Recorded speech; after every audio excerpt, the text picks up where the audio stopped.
Oi, gente, eu sou Ana Maria Natocles, advogada, trabalho aqui em Niterói há 28 anos e no Rio também. Todos me conhecem pelo meu trabalho com direito do consumidor e as pessoas sempre me procuram querendo fazer perguntas, mandam muitas questões nas minhas redes sociais, no site aqui do escritório, no WhatsApp.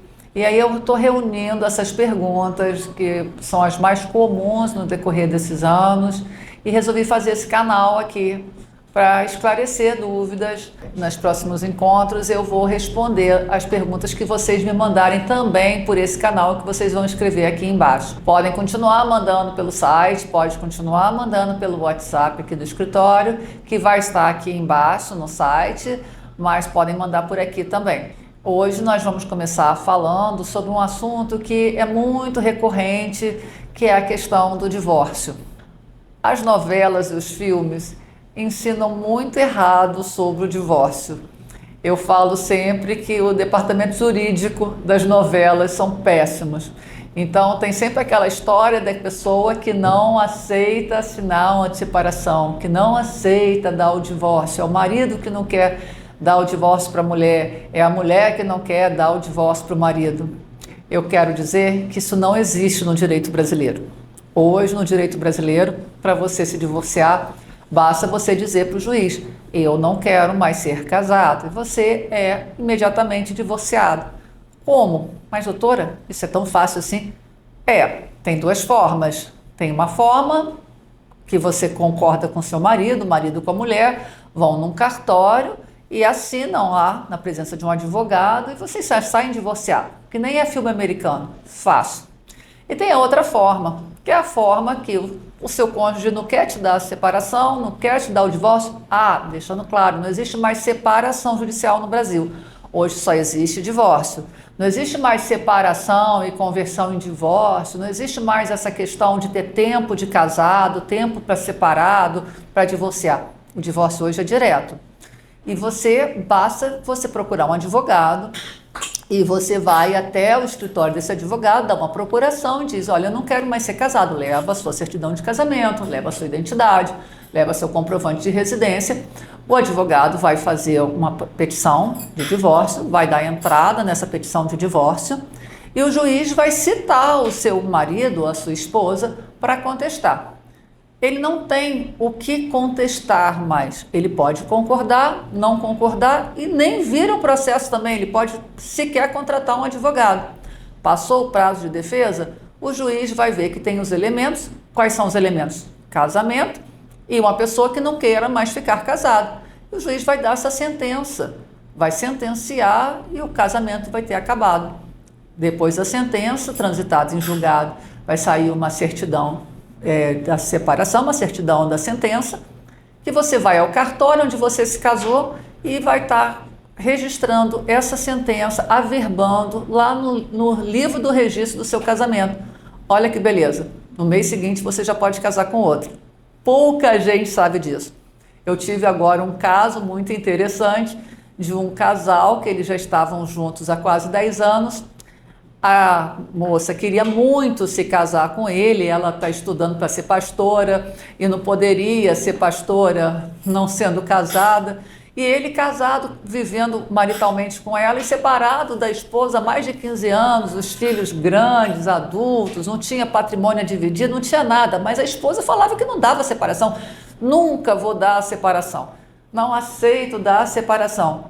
E aí a futura pastora me procurou, me contou esse caso. Eu falei: é só isso? Ele me deu uma procuração, eu dei entrada, a ex-esposa se recusou a contratar um advogado, se recusou a vir à audiência, tudo. A juíza deu a sentença e hoje eles estão casados, casaram uma cerimônia linda, casaram civil, casaram religioso, com as bênçãos lá da bispa da igreja dela. E ele viveu mais de 10 anos querendo se divorciar e sem saber que podia se divorciar. Então, a minha ideia aqui é mostrar esse tipo de coisa, o dia a dia para vocês do direito, que é muito mais simples do que pode parecer. Aí você vai falar, mas doutor, e como é que vai ficar a questão dos filhos no caso do divórcio? Como vai ficar a visitação? Como vai ficar o nosso patrimônio? Isso é outra história, porque no momento que você se divorcia, você acabou com aquele vínculo civil. Você pode, por exemplo, comprar um imóvel e aquela pessoa não vai mais dividir aquele imóvel com você. Você vai pegar um financiamento bancário e ela não vai precisar assinar com você. Você pode se casar de novo. Mas e se você não conseguiu dividir seu patrimônio com ela? Antes de ela não aceitou, não houve um acordo, vocês vão se divorciar e vão fazer uma outra ação, que é uma ação de partilha do patrimônio. Isso não tem nada a ver com o divórcio, você já vai estar divorciado. Às vezes, essa ação de partilha pode levar meses, até anos, porque vocês vão brigar, mas você já vai estar divorciado, você já vai estar podendo casar com outro, você já vai poder comprar patrimônio seu, sem estar dividindo com aquela pessoa. Isso é muito importante que fique claro. E em relação à pensão alimentícia, a mesma coisa. Você entra com uma ação de alimentos, você ficou com os filhos e o marido tem que dar a pensão, ou a mulher tem que dar a pensão, no caso, se os filhos ficarem com o marido, você vai entrar com uma ação de alimentos independente do divórcio. A mesma coisa se você quiser visitar seu filho e a sua esposa, ex-esposa, não quer permitir, mas você está divorciado dela, você vai entrar com uma ação de regulamentação de visitas. Porque antigamente, antes da mudança na lei no Brasil, os divórcios demoravam muito porque os juízes só aceitavam homologar o divórcio quando todas essas questões estavam sanadas. Então, a ação de divórcio, ela pegava o divórcio do casal, a guarda dos filhos, os alimentos devidos ou não devidos, a divisão do patrimônio. Hoje não, a questão do nome, se a mulher ia tirar o nome, não ia tirar, hoje tem que tirar o nome. Então, tudo isso era colocado num saco só e essas ações levavam anos na justiça, porque ia ter serviço de assistente social para ir na casa, para conversar, psicólogos, audiências, então partidores para dividir o patrimônio. Essas ações elas iam demorando, se arrastando e com isso você não tirava o vínculo, não cortava o vínculo com a pessoa. Você continuava casada, então você queria casar de novo, você não podia casar. Às vezes você começava um processo de divórcio, casar, namorando uma pessoa, quando acabava o divórcio já estava na quinta, porque aquilo dali não acabava. Hoje não, hoje você entra com divórcio e você faz um divórcio direto com a pessoa concordando ou não concordando. Para isso você precisa de um advogado. Você deve procurar um advogado, especialista em direito civil, uma pessoa atualizada. Não é aquela pessoa, aquele primo do seu primo que fez uma faculdade de direito há 30 anos atrás, que não se atualizou. Não, você vai procurar um escritório que trabalhe com isso, que está atualizado e você vai fazer seu divórcio. Você vai se livrar desse casamento que te atordoa, né? Você vai, a partir desse momento, viver. Você vai poder comprar um outro imóvel, você vai comprar um carro, você vai casar, você vai levar uma vida normal. E a questão patrimonial, a questão dos filhos, isso vai ser discutido em outros processos.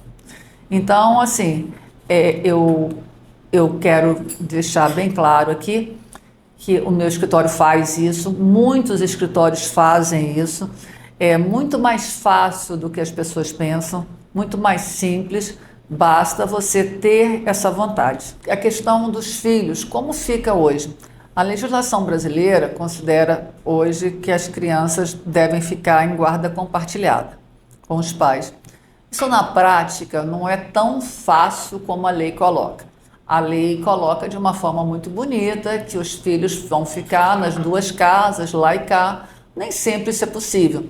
Às vezes o que acontece numa cidade, por exemplo, como São Paulo, como Rio, que são cidades muito grandes, os filhos, os ex-cônjuges vão viver longe um do outro, às vezes 20, 30 quilômetros, 100 quilômetros. Como que essas crianças vão dividir duas casas? É impossível.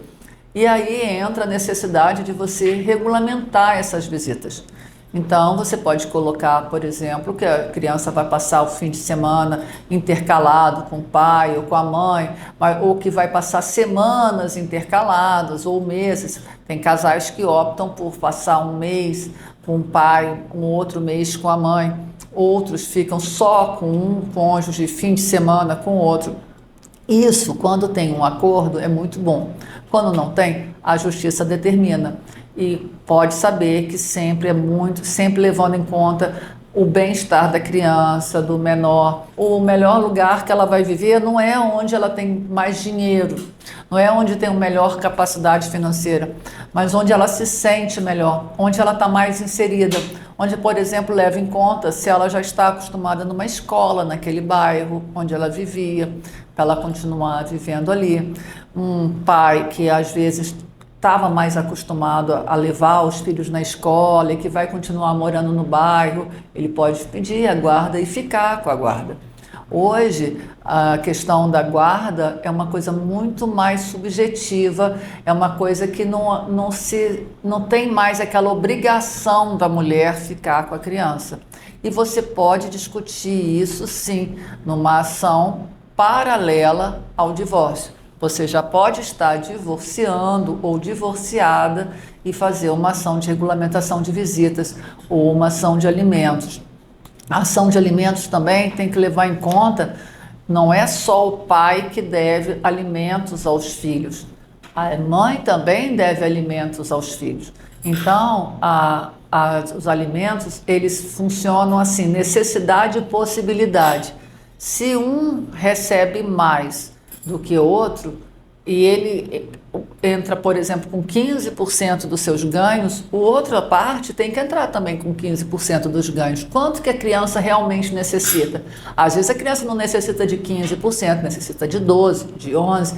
E todas essas despesas, elas virão ao processo pelo pai, pela mãe, com quem fica com a criança, e isso vai ser discutido com as assistentes sociais, com as psicólogas do Tribunal de Justiça, porque as varas de família, as varas de infância e juventude, no caso da separação, é família, né? No caso de pensão alimentícia, é vara de família. Mas essas varas, elas são acompanhadas sempre com excelentes profissionais de psicologia, de serviço social, que vão até as casas, que conversam com as crianças, que conversam com as escolas e vão dar uma melhor orientação ao juiz, que no final dá a palavra final. A palavra final, a sentença é sempre do juiz, mas sempre através desses auxiliares da justiça. E o advogado, ele entra mostrando esse lado. Então, você deve procurar um advogado também para a questão de alimentos, levar todas as suas despesas, todas as despesas da criança, com escola, com alimentação, quanto você já está colaborando, quanto que você usa do seu salário para essas crianças e quanto que você vai precisar para que o pai ou que a mãe que não more com a criança ajude. Isso é uma questão que deve ser tratada independente do divórcio. Uma outra questão que deve ser tratada também independente do divórcio é a divisão patrimonial. A divisão patrimonial, mesmo que um fique até no bem, morando no imóvel do casal, essa pessoa, ela não é dona sozinha daquele imóvel. Ela, para poder ficar morando ali, ela vai ter que muitas vezes pagar um aluguel da parte do que saiu de casa. E essa questão vai ser discutida não nos autos do divórcio, vai ser discutida numa ação específica de partilha de bens do casal. Então, nesse momento, você já está muitas vezes já divorciado, porque o divórcio hoje é uma coisa rápida, e você vai estar discutindo. Se chegar a um acordo, é o melhor dos mundos. Você chega a um acordo, você faz uma partilha amigável. Não conseguindo uma partilha amigável, todo aquele patrimônio do casal vai ser avaliado pela justiça, vai ser dado um valor, o oficial de justiça avaliador vai até os imóveis, ou imóvel, ou os imóveis, o que a pessoa tiver, e vai dar um valor e vai chegar-se a uma composição. Não conseguindo essa composição, vende-se os bens e divide-se o dinheiro. Então, apura-se, né? Uma ação de apuração de haveres. Aí entra também a questão das contas correntes, aplicações financeiras. Tudo isso pode ser feito e deve ser feito independente do divórcio. Você não precisa colocar hoje tudo num processo só, e não é mais colocado. Então, isso facilitou muito a vida das pessoas que necessitam realmente se divorciar. Não tem mais sentido você ficar vinculado com uma pessoa, juridicamente vinculado a uma pessoa que não vive mais com você. Aí você vai me perguntar assim, mas doutora, o meu marido ou a minha ex-mulher fugiu, eu não sei onde mora, nós não tivemos filhos, ele foi para outro estado, ou eu fui embora do estado, ele não mora mais perto de mim, eu não sei. Como que eu vou fazer essa separação? Como que ele vai ser citado? Muito simples. Você vai informar isso ao juiz que você mudou do estado, ou que a pessoa mudou do estado, que a pessoa foi para local desconhecido, você vai fazer essa declaração e o juiz vai fazer uma citação por edital. Vai sair 3 editais, que vai ficar fixado no fórum, dizendo que você está com um processo de separação, de divórcio contra ele. A gente é tão acostumado com separação no Brasil que termina falando separação. Não existe mais separação judicial, é divórcio. E você está com um processo de divórcio contra aquela pessoa e que a pessoa tem um prazo para contestar. E ela não aparecendo nesses editais, o juiz dá por citado e emite a certidão de divórcio. A sentença de divórcio que vai ser levada em cartório, vai ser registrada e você vai sair divorciado. Você vai perder com isso 2 meses a mais. Mas o que é 2 meses? Uma pessoa que às vezes está aguardando anos para se divorciar, para se livrar daquela pessoa. Às vezes a pessoa quer comprar um imóvel, quer pegar um financiamento, não pode pegar esse financiamento porque o cônjuge tem que assinar. E o cônjuge sumiu. Foi embora, foi para outro país, foi para outro estado, encontrou uma pessoa, nunca mais deu notícias. Às vezes tem até filhos, mas nunca procurou os filhos. E você não precisa ficar realmente vinculada àquela pessoa. Você pode se desvincular dessa pessoa. Basta para isso você procurar um advogado e fazer uma ação de divórcio, que, como mostrei, está cada vez mais simples. É isso. No próximo programa a gente vai falar de outros temas. Se surgir dúvidas, vocês escrevam aqui embaixo para mim, que eu vou respondendo à medida que forem chegando. Eu vou fazer sempre uns minutos finais para responder até perguntas que venham. Às vezes, em relação ao divórcio, pode surgir uma dúvida e eu, num outro programa, mesmo que seja outro tema, eu posso responder a sua pergunta. Ok? Muito obrigada a todos. Se inscrevam no canal.